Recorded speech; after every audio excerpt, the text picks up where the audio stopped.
What Elon's awards mean in reality, plus Rivian's issues. You may not already realize this, but I'm Brian. Welcome to my Tesla weekend.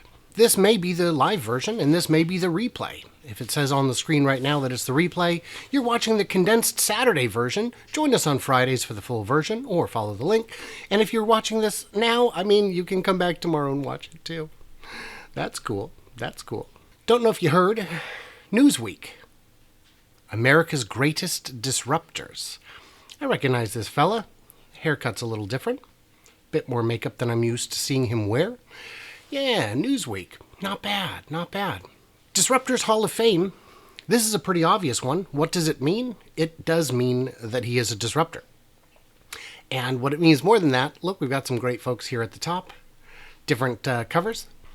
But why does he get, the top billing? Because Newsweek is in the business of selling clicks, selling ads, maybe selling physical media, who knows? Catalan here developed the tech that made COVID vaccines possible. I would call that disruptive. That's nice. Altering DNA to cure diseases from Jennifer here? Disruptive. Disruptive. Sounds very crispy. I like it. And our good friend, the Thomas Edison of the tech era. Musk draws comparisons to Thomas Edison, who had a similarly broad impact and difficult personality. Whereas Edison by nature was an inventor, Musk is more of an impresario, assembling the technical, business, and investing talent he needs in service of a grand engineer's vision. Yeah, I think all that's true. Do you think he's disruptive? Do you think he's kind of turned the space industry on its head? The oil industry? The auto industry? The list of companies and industries that are starting to realize the problems that they're going to have in dealing with Musk and his technology is growing. I think this is absolutely a warranted recognition. The Financial Times has also recognized him. Now, I had the actual Financial Times story up, but it's paywalled, and my computer decided to restart when I went in to get coffee. So I don't have the actual story because it's paywalled now, but that's all right. For someone who has garnered so many headlines in 2021, Elon Musk's real accomplishment has been the actions of others. Yeah. This is the year the car industry staked its future on electric vehicles, with a new series of companies unveiling new multi-billion-dollar investments. Now, would they have done that? Yeah, there are reasons for this, of course. Would other companies have moved along at the rate that they have? I would argue, absolutely not. And you say, well, governments are mandating electric vehicles. They're mandating them because the technology exists. And if the technology didn't exist, they'd be hard-pressed to mandate them. Financial Times, this is what I pulled up instead because of the paywall. Financial Times has followed the Time magazine in naming Elon, the chief of Tesla, as its Person of the Year, commending him for work done in transforming the electrical vehicle industry. Now, it should be pointed out, he's not the CEO. He's the techno king. Tesla, the global EV leader, has pushed many young consumers and legacy automakers to shift focus to electric vehicles. They absolutely have. And it's hard to argue that he hasn't pushed the industry forward, but we'll get into that more in just a second, because Financial Times naming Elon Person of the Year, I think is an honor. It is an award. But Financial Times, they're looking at things from a Financial Times perspective. So let's get on to the real fun. This is a great one. I'm not even going to go to the actual Time article about Elon being Person of the Year, because this opinion piece is wild. Our good friend Paris Marx, he doesn't like it. I'm not sure if it's of the gender of this author. I apologize if I've misgendered you. Elon is Time's 2021 Person of the Year. He doesn't deserve it. You know, if you have no idea what the title means, and you're just kind of kind of winging it, kind of going by your gut instead of the facts, which is what a lot of the haters do. This is just too much good stuff in here. Times write-up claims Musk is easily cast as a hubristic supervillain, but it argues that such a negative framing doesn't capture how he's using his wealth and power to reinvigorate the U.S.'s space program and build an electric vehicle company. That's right, Time did not actually use it to praise him, but to recognize him. It's not an award, it's a recognition. The magazine is explicit about this. The Man from the Future, where technology makes all things possible, is a throwback to our glorious industrial past, before America stagnated and stopped producing anything but rules, restrictions, limits, obstacles, and Facebook. In short, we need Elon Musk to rescue us, regardless of the cost. But is that the truth? Now, I appreciate that Marx here has gone ahead and thoroughly proofread. That's helpful. But a little bit of fact-checking would perhaps go a long way. After he founded SpaceX and took over as CEO of Tesla in 2008, he was perfectly placed to become one of the figureheads of tech's American revival. Yeah. So, I like the little jab there. He's not a founder. He's not a founder. He took over as CEO. And by the way, he did take over. He did become the CEO. He did become a retroactive founder because he put in $100 million of his own money into a company that had never produced a single car. And it was through him that additional fundraising was possible. But that's where this article comes off the rails. Musk was credited with creating the electrical vehicle industry, even though major automakers were working on their own electric vehicles. Kinda no, they weren't. GM had already discontinued its EV1 a few years before. Do you mean the Nissan Leaf? That's a really cool car. I like it. You know, it's not fun or sexy, but it's popular. It sold a lot of units. And then Nissan kind of, gave up.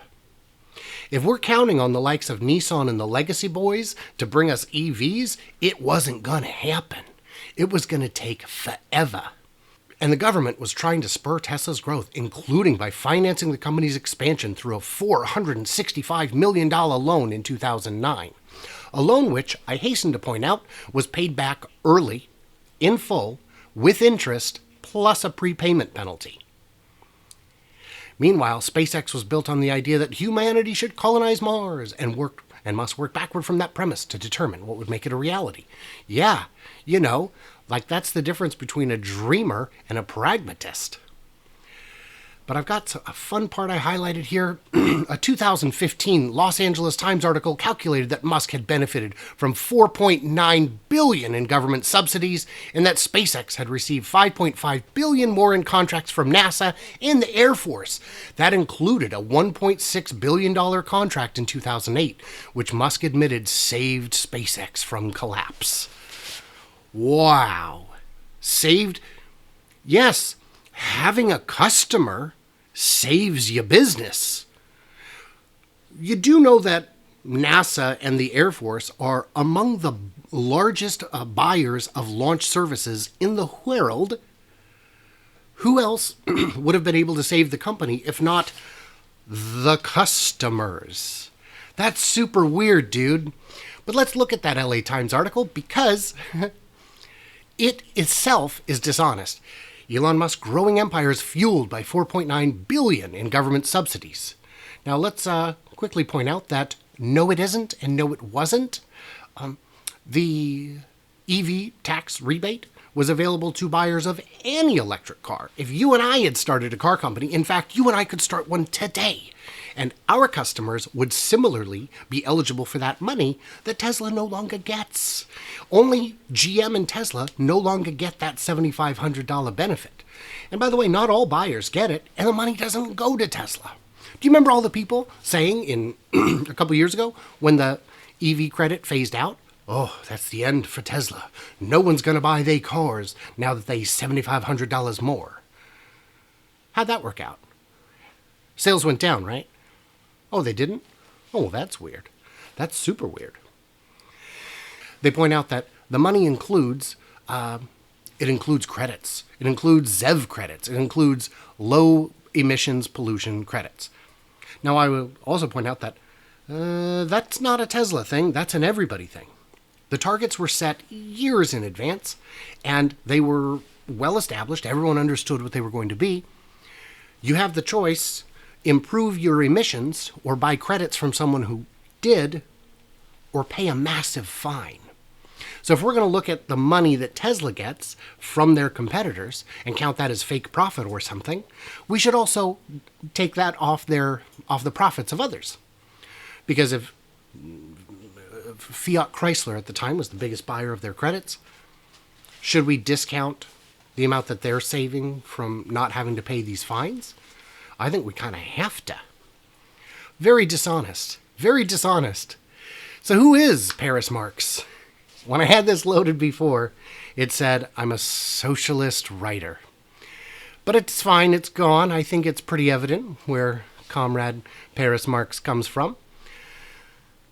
A weekly podcast that critiques the worldview of Silicon Valley. Leave the billionaires in space. How the big tech monopoly is killing cinema. And then just on and on. Look at me. I'm a PhD student at University of Auckland. I mean, good for you. Good for you. That's great. But you're letting your personal bias get involved in saying that Elon does not deserve Times Person of the Year. Because you don't know what it means.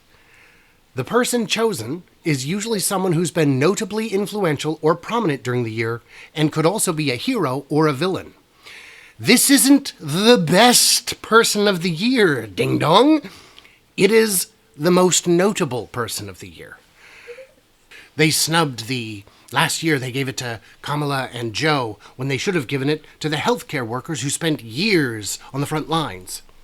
Well, the workers on the front lines didn't generate the kind of headlines that everyone else did. That Joe and Kamala did. So, I don't know, man. Let's keep it real here. You have to understand what the recognition is before criticizing it as an award. Make sense? Make sense? It just drives me batty when the people don't understand. And really, Time Magazine's job is not to inform or educate. Time Magazine's job is to sell copies. And guess what? They sell in copies because whenever you put Elon on something, the clicks come in. For those of you who don't want to see any more Elon Musk, it's very simple. Ignore him. Ignore him. Make him a sideline character in your own life. Giving so much headspace to someone you so deeply despise makes no sense. Don't do that. It's counterproductive to your own health and to the health of others. Don't do it.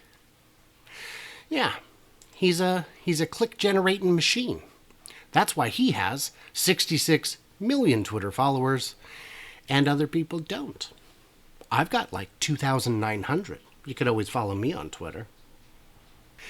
Edmunds has named the Model 3 the Vehicle of the Year, top-rated EV. Yeah.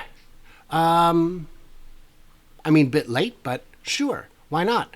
It's a wonderful car. And for the price range, even with all these ridiculous price increases, it's still the best value.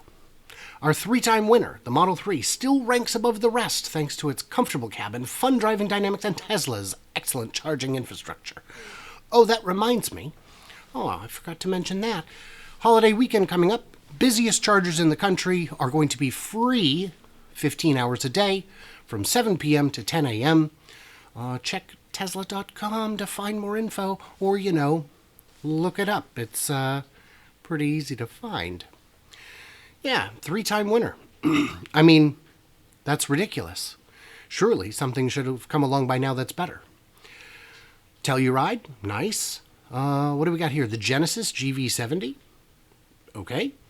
Subaru, the Taycan Cross Turismo. And I gotta say, the Taycan is a pretty car, but it's so expensive. I'm excited to see what their next offering will be, because with these EVs, it is generational jumps every time. Hopefully. Shares of EV startup Rivian hit new low following production snags and third quarter results. So this is... Electric vehicle startups had aftermarkets close Thursday that it expected to fall a few hundred short of this year's production target of 1,200 vehicles. Due to supply chain issues and some complex production challenges. Yeah, complex production challenges. Who knew ramping was hard? Rivian's making a few, I think, massive blunders. One is trying to ramp 2, really 3 vehicles at once. Big companies can do that because they've already got 30 models out. But when you have 0 models out, 0 to 2 and 0 to 3, those are big. But the real problem is they're losing money hand over fist. They're losing money in bad ways. Their burn rate is shocking. Looking at a comment chain here on Reddit, Rivian at $700 million a quarter OPEX versus Tesla at $1.6 billion. Rivian's OPEX, operating expenses, is already at half the level of Tesla's. And Tesla makes more than 300 cars. Total. I don't know if you know that, but they make over 1,000 a day. Close to the same R&D expenses as Tesla. Now that in and of itself isn't bad. You do have to do some R&D. But for a company that isn't selling cars yet, that's crazy. And yet, their market cap is around $80 billion. It just doesn't make sense. Tesla didn't get to $80 billion until a year or two ago, when they were already very well established and quite promising. Hypercharts visualization. Big shout out to Gally. Mr. Monorail. What's up? I'm just kidding. He doesn't watch these. So yeah, operating income. Oh, look, we've got $1 million in revenue. What was it, 10 million in revenue? Something, I think it was $1 million in revenue for Q3. Gross profit, negative 82 million. Ouch.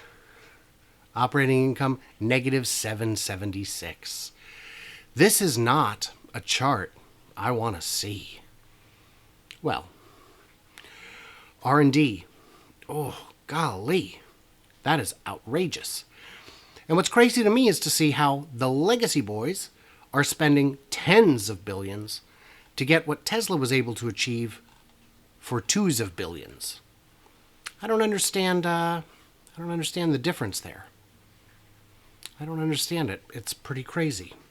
We're going to get to questions here in a second. Last thing I wanted to point out was this amazing chart. Does anyone know what a Bloomberg terminal is? Bloomberg has amazing insight that's only available to subscribers who get a dedicated terminal from which they can see all kinds of things. It costs $2,000 a month, but it provides you a wealth of information on a massive variety of investment opportunities. They're the ones who came up with the idea that we can figure out how much oil there is in West Texas by looking at the shadows of the oil tanks during the day. Satellite goes over, same time each day. They take a picture. They literally measure the shadows. That's how much oil there is in West Texas. Brilliant. But then you get to companies like Tesla.